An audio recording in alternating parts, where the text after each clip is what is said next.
Hi, I'm Paul Nation. I'm going to talk to you today about grammar and the teaching and learning of grammar. How do you teach grammar? Whenever answering a question like that, you should rephrase the question to say, how does grammar fit into the four strands? We expect learners to learn grammar through meaning-focused input, through meaning-focused output, and through fluency development. This kind of learning is called incidental learning, where the learners focus on using the language, but while they use the language, they increase their knowledge of the grammatical features of the language. The other strand of language-focused learning is what people usually think about when we talk about the teaching and learning of grammar. Because in the language-focused learning strand, learners give deliberate attention to language features, and these language features can include grammar. During meaning-focused input, learners can pick up common grammatical features and can also learn collocations as they read and as they listen. Collocations are words which typically occur together. In meaning-focused output, learners have to make productive knowledge of these grammatical features and collocations. During fluency development, learners are encouraged to perform at a higher than usual level, and in order to perform faster, learners have to restructure the way in which they process language. In order to become fluent, you have to stop working with low-level organizations of language and move to larger units of language, such as phrases and sentences. And so fluency development activities encourage learners to chunk the information that they're dealing with and to store some of these chunks to help them become more fluent. The deliberate learning of grammar includes intensive reading, learning collocations, learning grammar rules, doing exercises, doing dictation, doing substitution tables, and getting feedback on writing. We're going to look at some of these activities now. Here are some examples of collocations. Last night, as a result, in addition to, work on, think about, for instance, too much, you see. There is a sentence example for each of these particular collocations. Notice how the collocation has some kind of special meaning. Last night doesn't mean it's the very last night of all. It just means the night before today. And so when learners learn collocations, they have to learn that the two words go together, and sometimes they create something of a special meaning together. Learners can learn collocations incidentally, particularly through fluency development, but the high-frequency collocations are worth memorizing. There are several lists of high-frequency collocations, and learners should deliberately learn the most useful ones of these. During their learning, they should apply the cost-benefit principle, and that is, learn the most frequent collocations first, because then you will have the greatest opportunity to meet and use your learning. Some people consider that collocation learning is a very important part of vocabulary development, even more important than vocabulary learning. I don't really agree with that, but I also think that collocation learning is an important part of vocabulary learning. Just as we learn individual words, it's very useful to memorize some groups of words. Substitution tables are a useful way to develop knowledge of grammar. Let's look at an example of a substitution table. In this substitution table, we can see that there is a horizontal line dividing we, they from I. This means that we can go with dislike and enjoy and are fond of and are tired of. But it can't go with am fond of or am tired of. So if you choose we or they, you can only choose things which come above that line. The same with I. If you choose I as the beginning of your sentence, you can only choose the words which come below the line. The items in column 3, working in the kitchen, getting dinner ready, soft ice cream, nuts, these can be used with all of the words which come to the left of that column. Learners can use substitution tables for oral production, or they can use them for written production. They are a very useful way of seeing what a grammatical feature does, and they provide plenty of correct practice that involves no marking for the teacher. Here is another example of a grammar activity. This comes from the coursebook Fast Track.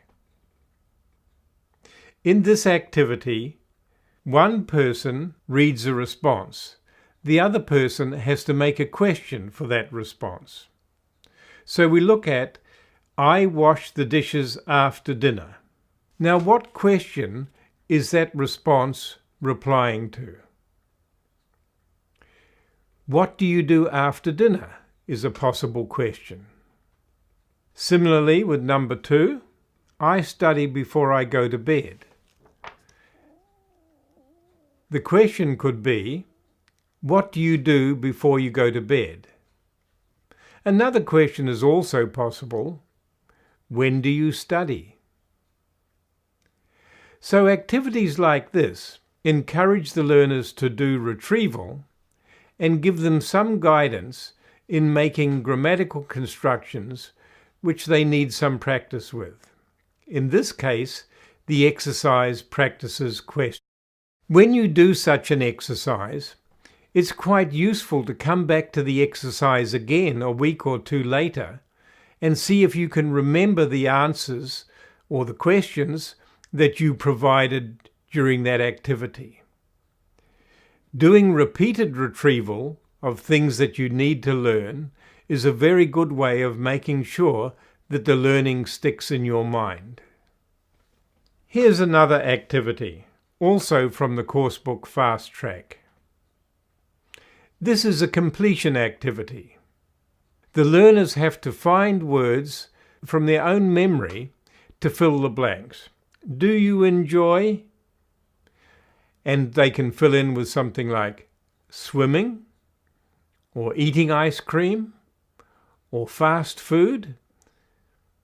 And they can then complete the sentence using words of their own choosing. This is a deliberate language-focused learning activity because the aim of the activity is not to communicate ideas, but to make sure that the learners are choosing the right grammatical features to go in the blanks. This language-focused learning is a very useful way of strengthening grammatical knowledge. So how does grammatical knowledge get established? One way is through deliberate learning. This deliberate learning can involve learning grammar rules, and in another video we will look at such rules. Grammatical learning also occurs through noticing. That is, when the learner's attention is drawn to a particular grammatical feature. This commonly occurs in activities like intensive reading, where the teacher goes through the text with the learners, explaining features of the text, the meaning of words in the text, and particular grammatical features that occur in the text. These grammatical features can include the agreement between subject and verb, the agreement between nouns and pronouns. It can include the use of conjunctions within a text, and a range of grammatical features that the learners might have some difficulty with. Grammar learning can also occur through memorization. Very useful collocations and phrases can be memorized. I've talked before about the survival vocabulary. When learners learn the survival vocabulary for foreign travel, it's useful to simply memorize the sentences that they need to know. This is rote learning, and rote learning can help develop grammatical knowledge. It's particularly useful if the sentences that they are memorizing are ones that they can use often, and then this rote learning can become more automatic. Grammar learning also occurs through repeated attention to a pattern. This is the strength of substitution tables. Substitution tables make the patterns of sentences very clear, and because each substitution table can produce many sentences, this helps learners get control of that particular grammatical feature or sentence pattern. Grammar learning also occurs during retrieval. And we've seen, for example, in the filling the blank activities, how retrieval can occur through a grammar-focused exercise. Learning the grammar of a language is an important part of learning the language. It needs both deliberate attention and plenty of input and plenty of output to make sure that learners have lots of opportunity to learn the grammatical features that they need to know. When deciding to focus on grammatical features, it's very useful to apply the cost-benefit principle. We looked at vocabulary in an earlier video. All vocabulary is not equal. Some words are much more common than other words. So we have the high-frequency words of the language, the mid-frequency words of the language, and the low-frequency words. The same applies to grammar. There are high-frequency grammatical features and low-frequency grammatical features. High-frequency grammatical features are so common that they occur in almost every sentence. Low-frequency grammatical features are much less frequent. Just as there is a small number of high-frequency vocabulary and a large number of low-frequency and mid-frequency words, there is also a small number of high-frequency grammatical features and a very large number of low-frequency grammatical features. Have a look at this table of verb form frequencies. If you look at this, you can see that the simple past makes up 27% of each 1,000 running words of English. The simple present makes up 20%. The present perfect, I have done that, we have finished, makes up only 1.8%. So you can see that the difference between the present perfect and the simple present is a very big frequency difference. Similarly, the past perfect is low frequency. The present continuous, he was running, I am waiting. These are very infrequent grammatical structures, and when we compare the frequency of the present continuous at 0.9% with the simple present at 20%, we can see that there's a very big difference here. And the same goes with the past continuous, 0.8% compared with 27% with the simple past. Now we can see that the same pattern of a small number of high-frequency features and a large number of low-frequency features is a very common phenomenon in language. Teachers need to make sure that learners learn the high-frequency grammatical features first and that these features get plenty of attention. So far we've looked at frequency as a way of choosing what to give attention to. There is another factor to consider, and that's the factor of difficulty. Some grammatical features are very difficult for some learners to learn. Because of this, they deserve some particular attention. First of all, however, we need to make sure that these grammatical features are frequent enough to get benefit from this attention. But once we have decided that they are, then it's worth giving some attention because the first language does not support the use of these particular features. Some languages, for example, don't use tense markers, but English does. And for some learners whose first language doesn't use tense markers, some particular attention will need to be given to tense. Similarly, article usage. Some languages have article usage which is different from English or don't use anything like the articles. In this case, some particular attention will need to be given to these items because of their difficulty. Let's now look at a marking system for grammatical errors. This is a way of giving learners feedback on their writing so that they can learn grammar as a result of doing writing. This marking system has two kinds of indicators.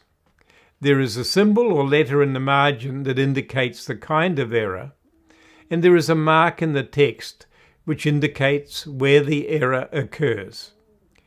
Let's look at the most common symbols and errors that are in the marking system. The first one, indicated by the letter A in the margin, indicates that there is an error in article usage. This typically involves the misuse of countable or uncountable nouns. In the text, the noun which is a problem is underlined.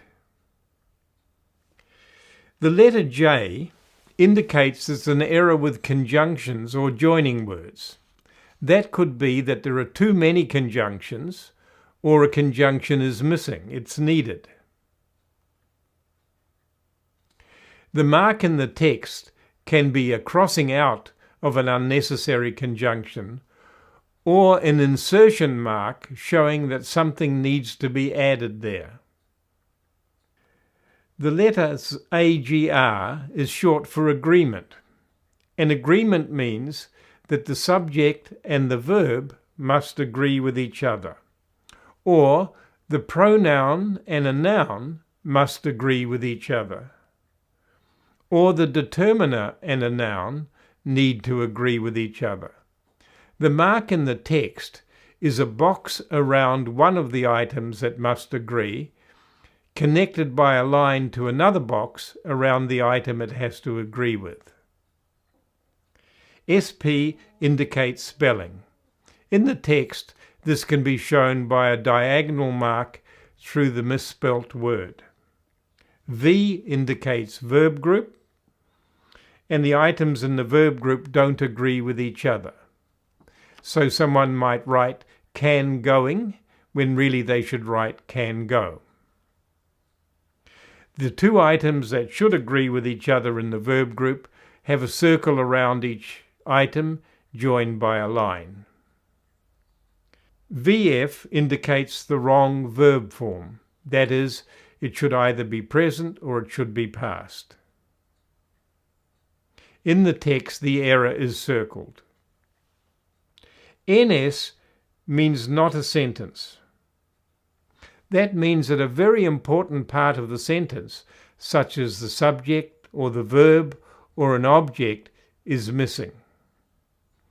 This can be indicated in the text by an insertion mark.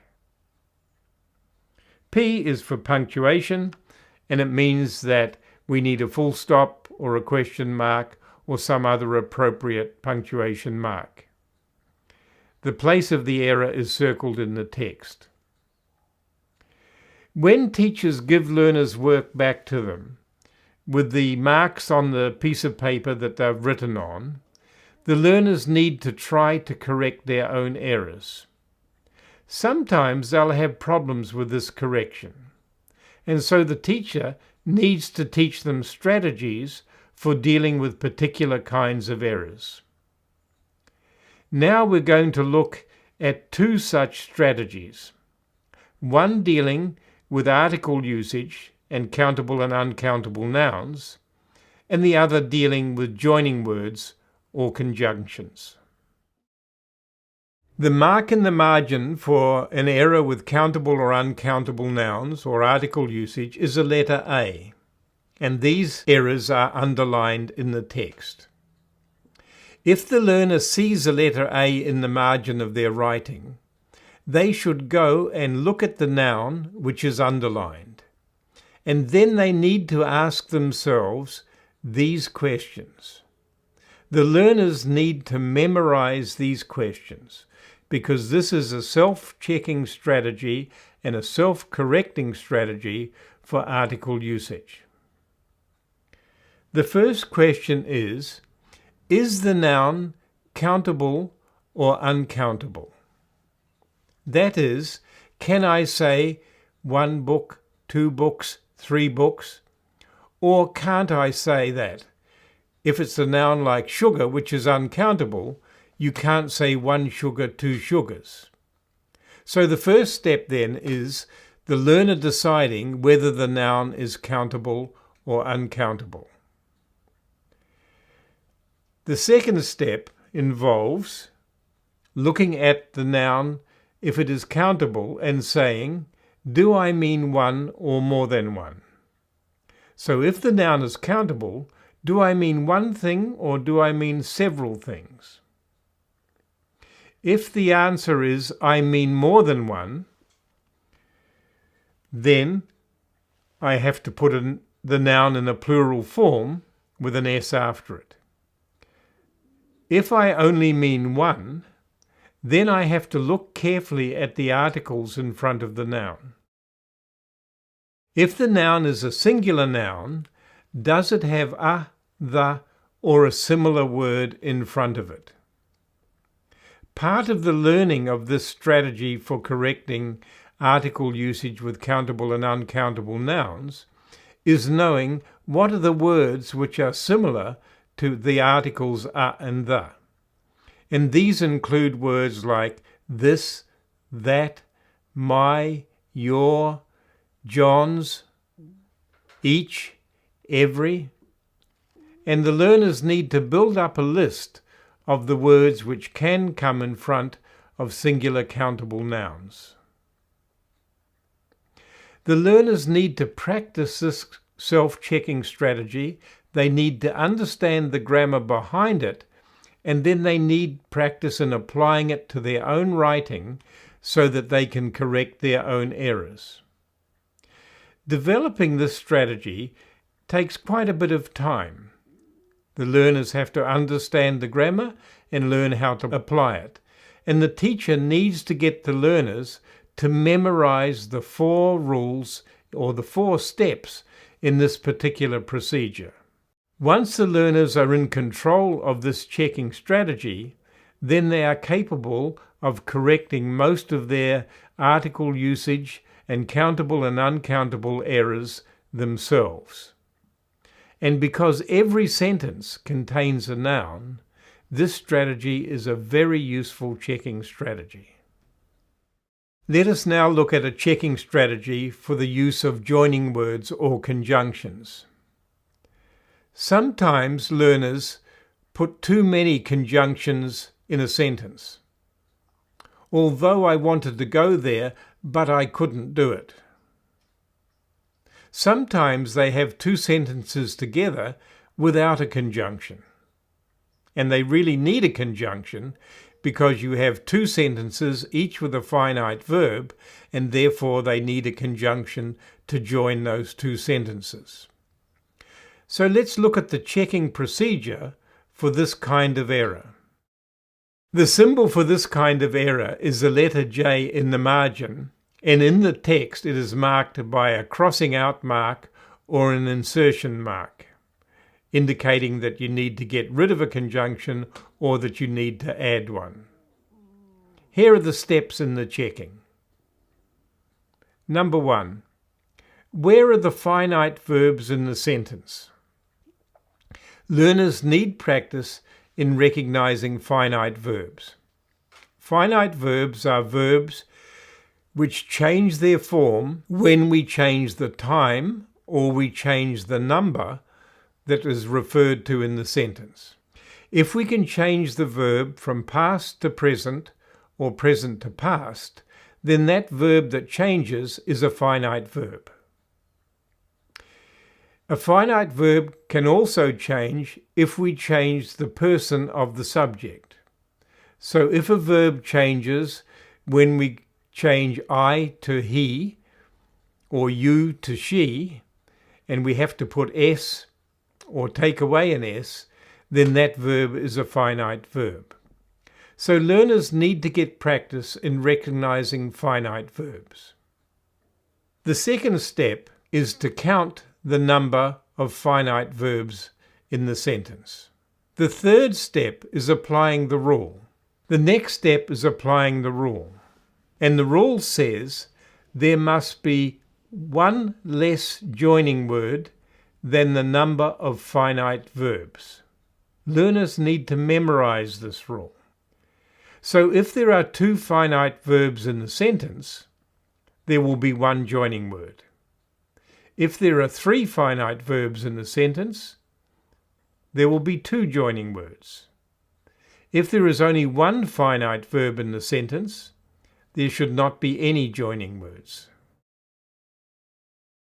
So to apply this self-checking rule, learners need to be able to recognize which verbs are finite verbs, and they need to recognize which words can be joining words. Once again, this checking procedure involves quite a lot of learning and quite a lot of practice. But because many sentences in English are compound or complex sentences, this is a very useful checking rule.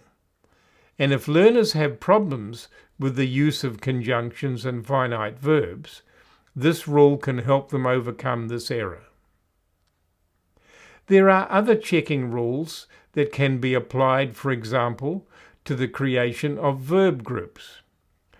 And verb groups such as the progressive, am running, or that using modals, can go, will stop. And there are rules to apply to check whether these verb groups are correct.